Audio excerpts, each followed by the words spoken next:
केवल ज्ञान को प्राप्त कर लें। लेकिन आज के आचार्य उपाध्याय साधु के सामने सर्वज्ञ देव की वाणी पहले से आगम के रूप में रहती है, और आगम के रूप में रहने से उनको उपदेश देने का अधिकारी कहा है, पर वे उसी आगम के अनुसार बोलते हैं, आगम से रहित होकर के नहीं बोलते। आगम में मनमानी नहीं चलती, आगम में गुरु परंपरा नहीं चलती, आगम में लौकिक बात नहीं चलती, आगम में स्वार्थ की बात नहीं चलती, आगम में भाषणबाजी नहीं चलती।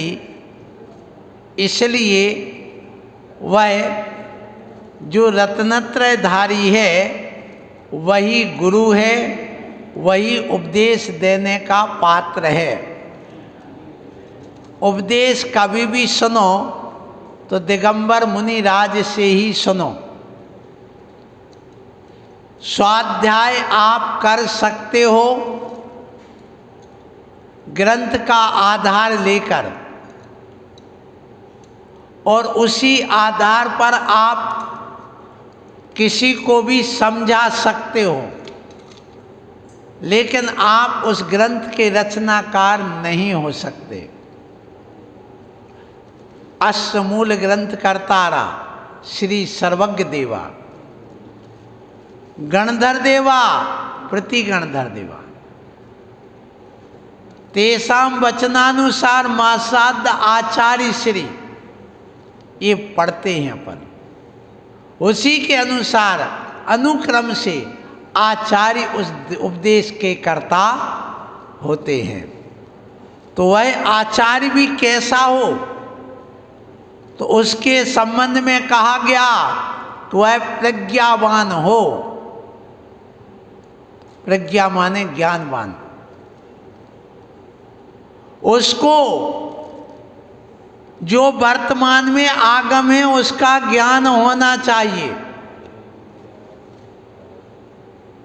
वही श्रुत ज्ञानी है।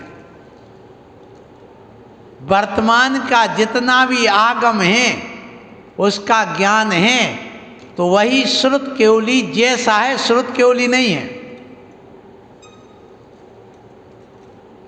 फिर इसके बाद में कहा व्यवहारवान हो, व्यवहार लोक व्यवहार का ज्ञाता हो। आगम का ज्ञाता तो है ही, निश्चय और व्यवहार ने दोनों का ज्ञाता हो, लेकिन उसके लिए जो मुनि के लिए कहा गया है कि वह मुनि, वह आचार्य लोक व्यवहार का ज्ञाता हो। राजा के साथ कैसा व्यवहार करना, बच्चों के साथ कैसा करना, विद्वानों के साथ कैसा करना, तभी तो वो अपने शिष्यों को सिखा सकेगा। जिसको अभी लोक व्यवहार का ज्ञान नहीं है, वह आगम का ज्ञाता कितना भी क्यों ना हो, वह व्यवहार मोक्ष मार्ग का पालन नहीं कर सकता है, वह संघ का निर्वाह नहीं कर सकता है, वह समाज में रह करके समाज को मार्गदर्शन नहीं दे सकता। इसलिए लोक व्यवहार का ज्ञाता हो। फिर कहा गया, सुन लो, प्रतिभावान हो। प्रतिभावान का अर्थ जो भी अंदर से ज्ञान प्राप्त किया गया है गुरु के द्वारा, उसको अच्छे ढंग से प्रतिपादित करने की उसके अंदर क्षमता हो, एक प्रतिभा है। उसके अंदर से हर चीज का व्याख्यान, हर चीज के कथन उभर करके सामने आना चाहिए। प्रतिभावान वही है जिसके अंदर भव्यत्वपना है और करने की समझाने की योग्यता है। प्रतिभावान का अर्थ योग्यता से सहित हो, योग्य हो, अयोग्य ना हो। फिर कहा गया प्रशांत मूर्ति हो,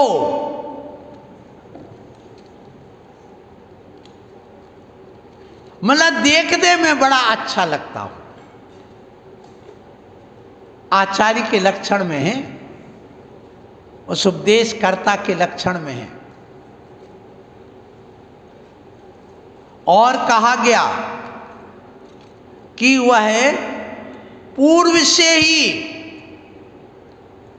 सारे आगम का ज्ञाता हो करके किसी ने प्रश्न किया, वो प्रश्न का एक दो शब्द सुना कि वह बिल्कुल तत्काल समझ जाए कि प्रश्न क्या कर रहा है और उसका उत्तर हाजिर जवाब के रूप में हो। हर प्रश्नों के उत्तर होना चाहिए आचार्य के सामने, उस वक्ता के सामने। ये विशेषता बताई गई। फिर कहा गया मनोहारी हो, मन को हरने वाला, मन में विद्वेष पैदा करने वाला आचार्य नहीं हो सकता। नफरत करने वाला आचार्य नहीं होता। समाज में फूट डालने वाला आचार्य नहीं होता। समाज में पंथ की परंपरा डालने वाला आचार्य नहीं होता। आगम की परंपरा डालने वाला आचार्य होता है, आगम की बात करने वाला आचार्य होता है, वही सही उपदेश करता होता है। इसलिए प्रश्नों के उत्तर पहले से उसके अंदर आना चाहिए। फिर प्रश्न सहा, सामने वाले प्रश्नों का बाण छोड़ रहा है, छोड़ो, कितने छोड़ते हो। उन सारे प्रश्नों का उत्तर और उस कठिनाई को सहन करने वाला हो। आक्रोशित होकर के कितना भी व्यक्ति आ जाए सामने, तो ये स्वयं आक्रोशित ना हो और स्वयं अपने आप को संभाल ले। लेकिन एक बात और कह दी गई, सुनो, स्पष्ट वक्ता हो और ऐसा प्रखर वक्ता हो जैसे सूर्य की किरणें प्रखर होती हैं। सूर्य की प्रखर किरणें जैसे उस कमल को, तालाब के कमल को खिला देती हैं, ऐसे प्रखर वाणी से वह सबके हृदय में सम्यक्त का कमल खिला दे, श्रद्धा का। ऐसा वह आचार्य हो, ऐसा वह वक्ता हो। और एक बात और कह दी गई, मीठी मीठी बातें करने वाले तो बहुत हैं, लेकिन जो कुम्हार की तरह चोट देकर के अंदर की खोट निकालने वाला हो, लीपा पोती करने वाला ना हो। इसलिए बच्चों शांत बैठो, समझते नहीं। ये बात कह के अनुशासन प्रिय बनाता है, स्वयं अनुशासित होता है और सामने वाले को भी अनुशासित करने वाला हो। ये भी ध्यान रखना। और इतना भी अनुशासित ना कर दे कि वह टूट जाए।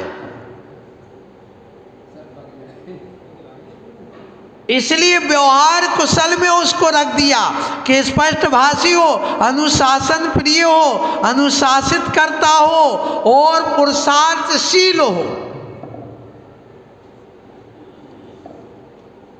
चाहे ठंडी हो चाहे गर्मी हो, नहीं चलो, यदि इंजन ही गड़बड़ हो जाएगा तो डिब्बों का क्या हाल होगा।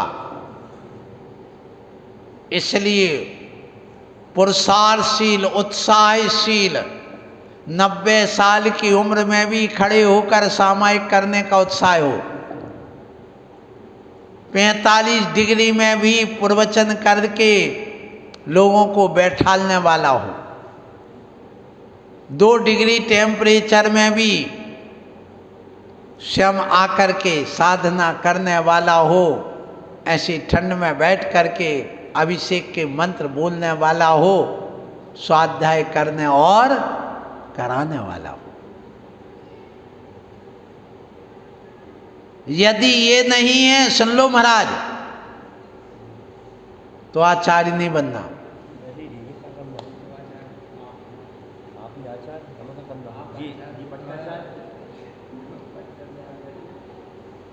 एक पट्टाचारी बन करके चले गए। हाँ, हमारे शिष्य तो एक बन चुके हैं, वे पट्टाचारी नहीं हो गए, फट्टाचारी हो गए। क्यों? उनकी स्थिति क्या है सो देख लेना। 2 बार तो दीक्षा छोड़ करके फिर से ले चुके। ध्यान रखना, जिसकी एक बार दीक्षा छेद हो जाए उसके बाद वह आचार्य बनने के योग्य नहीं है। आगम के अनुसार भले बना दे कोई, भले बना दे, लेकिन एक बार दीक्षा छेद होने के बाद में पुनर्दीक्षित होकर के आचार्य बनने की उसमें योग्यता का निषेध किया गया है। हाँ, तो बात ये आ गई कि ऐसा उपदेश करने वाला, वह उपदेश करता होना चाहिए। उपदेश करने से बड़ा कोई महान कार्य नहीं होता है। समय अपना हो गया है, इसलिए आज इतना ही रखेंगे। कल तुम श्रोता बन करके आना। श्रोता कैसे होते हैं, श्रोता के लक्षण क्या होना चाहिए, हम उपदेश सुनने लायक हैं कि नहीं, यदि नहीं है तो हमें उसकी लायक बनना है, नालायक से लायक बनना है। ऐसी बात कल के उपदेश में यहाँ कही जाएगी। भैया जी कहाँ गए? आप सबको मेरा आशीर्वाद है और आप लोग अब यहाँ पंच कल्याणक के लिए तैयारी कर रहे हैं। 23 तारीख से यहाँ पंच कल्याणक होना है और उसकी विशाल तैयारियाँ आपकी चल रही हैं और इसमें सब लोग जुड़ रहे हैं। आना लोगों का चालू हो गया है। हम भी उस पंच कल्याणक स्थल पर आ चुके हैं। इसलिए आप लोगों से यही कहूँगा कि आप अपने जीवन में यह कार्य सानंद संपन्न करें। आपके जीवन में भी पंच कल्याणक हो, आपका जीवन भी महान बने, आप भी एक दिन परमात्मा बने। पहले सच्चे श्रोता बने, फिर वक्ता बने, फिर अधिवक्ता बने, फिर जज बने, फिर इसके बाद में जज बन करके आप सबका निर्णय दें और फिर आप स्वयं सिद्धालय में जा कर के बैठ जाएं। जज का अर्थ यहाँ आचार्य, और उसके बाद में ऊपर बैठ कर के अरहंत पद को प्राप्त करके सिद्ध पद को प्राप्त करें। यही आज आपका उपदेश का प्रयोजन है। बोलो महावीर भगवान।